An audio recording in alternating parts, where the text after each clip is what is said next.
You have just done an incredible job with being an owner for the past 5 years of your floor coverings, international territory. But you were not always a franchise owner.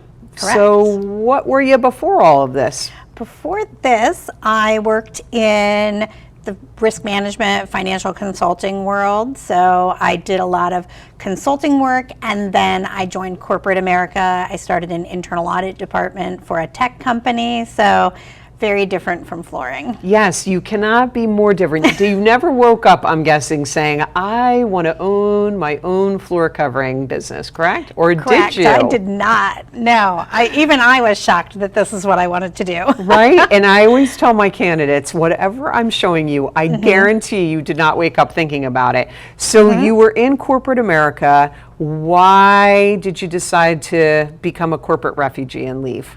So I probably never would have left my corporate job, to be honest with you. I love that stability, the security of working at a company. Someone else is taking all the risk, because I'm a single mom. So I was not looking for anything additional risk. But our company, we got bought out by a private equity firm, and I told you I ran the internal audit department. Well, that department's only necessary if you're a public company.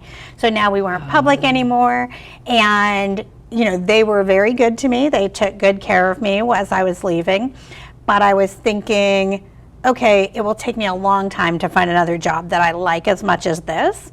So while I'm looking for that, let me look at what else I might do now that someone else made the decision that I was leaving my great job. Okay. And had you ever thought about business ownership in your life? Like, is it something that was in the back of your head? Yeah, it has been. I guess it had been for several years that I would love to do it, but I didn't have that brilliant idea that I was going to start, what was I going to start a business doing? Right. And I was also very afraid because you hear how many businesses fail. Yes. And I didn't want to take that risk with my life savings, so. And I just talked to someone yesterday, and she goes, the idea scares me to death, Lisa. She goes, I think about it, and then I go, forget it, this is too scary. So here you are, a single mom, you've lost your job, and you decide, I'm gonna go look into a franchise. How did that process happen? Like, walk me through that. Well, I ended up I was working with a group that helps you brush up on your resume, all of that. And one of the things they did is they had someone come in who was a franchise consultant. And she gave a presentation, and I was like, oh, that actually sounds very interesting.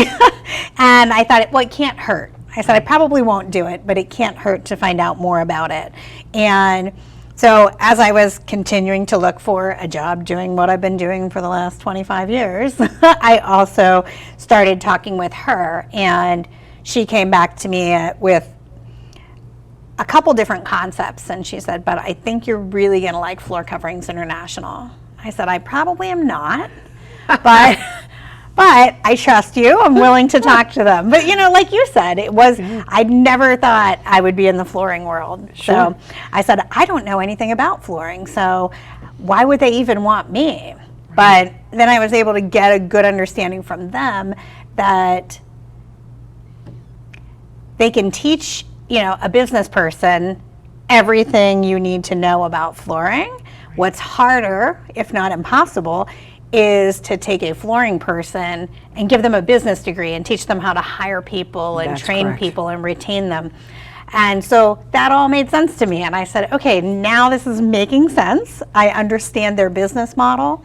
And I got very comfortable that they had a proven system that took a lot of that risk away that I was afraid of, businesses failing, not knowing what to go into business doing, all of those, where franchising kind of took away a lot of the risks that are associated with starting a new business. Yeah, yeah, and everything that you just said, and it just kind of gives you like the bumpers on when you bowl. It puts those bumpers up on the side. It doesn't mean that your ball still can't go off course, but it's kind of helping giving you some of those guide rails so that you kind of don't go falling off a cliff. At least that's what they're trying to help you with.